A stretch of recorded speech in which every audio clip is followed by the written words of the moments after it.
Halo, kembali lagi bersama saya Suku Asli Keriting. Ya, baik teman-teman.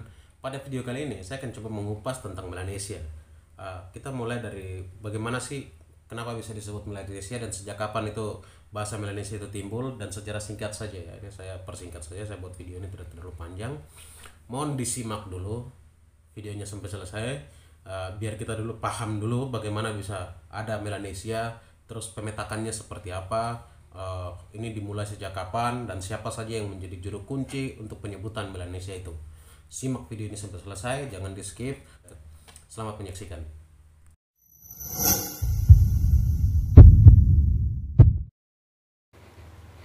Ras berasal dari bahasa Prancis, race tulisannya, atau baca ras.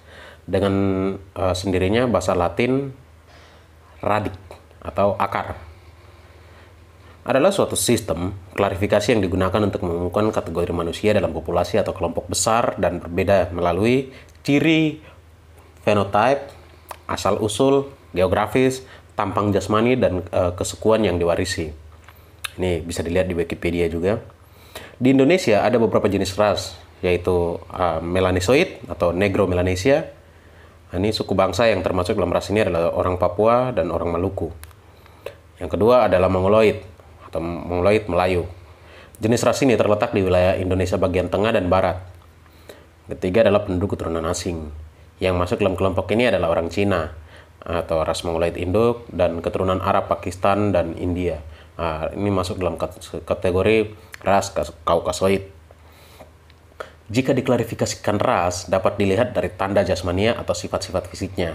Tanda-tanda fisik tersebut antara lain bentuk badan, kepala, bentuk air muka, dan tulang rahang bawah, serta hidung, warna kulit, warna rambut, dan mata beserta bentuk rambut. Sedangkan pengertian mengenai Melanesia itu sendiri sebenarnya dari bahasa Yunani, yang artinya Nusa Hitam atau Pulau Hitam, yang adalah gugusan kepulauan yang memanjang dari Papua dan Aru lalu ke timur sampai ke Pasifik bagian barat, serta utara dan timur laut Australia. Istilah Melanesia ini pertama kali digunakan oleh penjajah Prancis bernama Jules Dumont d'Urville pada tahun 1832 untuk menunjuk ke sebuah kelompok etnis dan pengelompokan pulau-pulau yang berbeda dari Polinesia dan Mikronesia. Sekarang ini, klarifikasi rasial itu dari Dumont d'Urville ini dianggap tidak tepat, sebab dia menutupi keragaman budaya, linguistik, dan genetik Melanesia. Sekarang ini hanya digunakan untuk penamaan geografis saja, seperti itu. Secara geografis, gugus kepulauan ini berbatasan dengan Indonesia Tengah di sebelah barat, Australia di sebelah barat daya dan selatan, Selandia Baru di sebelah tenggara, Polinesia di sebelah timur dan timur laut, serta Mikronesia di sebelah utara. Negara-negara yang termasuk dalam ras Melanesia yaitu Fiji, Papua, Kepulauan Salomon, Vanuatu, Kaledonia Baru, Samoa, dan Indonesia bagian timur, yaitu Papua. Konsep Melanesia sebagai wilayah yang berbeda datang dari para penjelajah Eropa ketika melakukan ekspedisi menjelajah di Pasifik. Pada tahun 1756, Charles de Brosses berteori bahwa ada orang-orang ras kulit hitam yang mendiami wilayah Pasifik.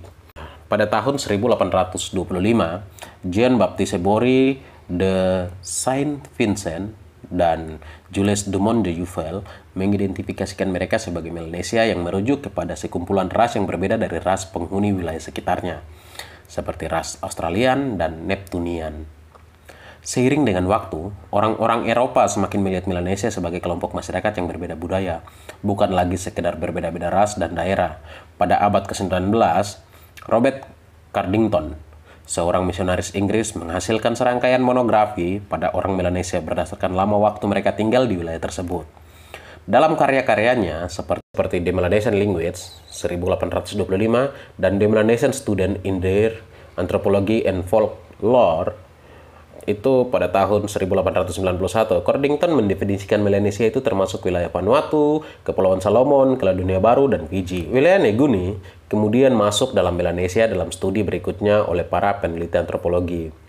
Penelitian Jonathan Friedlander dari Temple University mengatakan para pemukim pertama di Australia, New Guinea, dan pulau-pulau terbesar atau pulau-pulau besar dari timur tiba di antara tahun 5.000 sampai 3.000 tahun. 3.000 tahun yang lalu, ketika Neanderthal masih berkeliaran di daratan Eropa.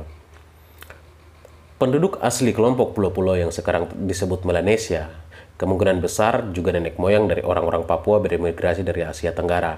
Mereka tampaknya telah menduduki pulau-pulau ini ke timur sampai ke Kepulauan Solomon, termasuk Makira dari pulau-pulau kecil yang lebih jauh ke arah timur. Periode setelahnya dari arah jalur barat di wilayah-wilayah yang modern ini termasuk kawasan Asia dan jalur timur lewat wilayah yang sekarang disebut Taiwan, datang lagi gelombang migrasi dari ras Mongoloid. Mereka mulai beremigrasi sekitar 5.000 sampai 2.500 sebelum Masehi dan menetap di wilayah-wilayah tersebut. Pertemuan dengan ras Mongoloid di daerah tersebut yang kemudian disebut sebagai orang-orang Austronesia dengan Melanesia. Periode interaksi kemudian mengakibatkan banyak perubahan yang kompleks dalam genetika, bahasa, dan budaya.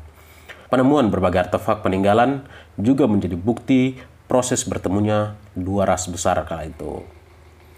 Seperti yang dikutip dari Manggabai, arkeolog Balai Peninggalan dan Pelestarian Purbakala atau BP3, Sulawesi Selatan, Rustan menjelaskan, ras Mongoloid yang berdiam dan berkembang di Sulawesi Selatan dan sebagian besar Nusantara, orang-orang Melanesia dan Sulawesi kemudian bergeser ke bagian timur Indonesia menuju Papua hingga Kepulauan Polinesia.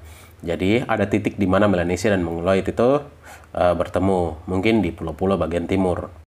Jadi seperti itu teman-teman, untuk sementara seperti itu dulu penjelasan singkatnya. Mohon maaf kalau kurang jelas dan lain-lain, saya mohon maaf. Terima kasih.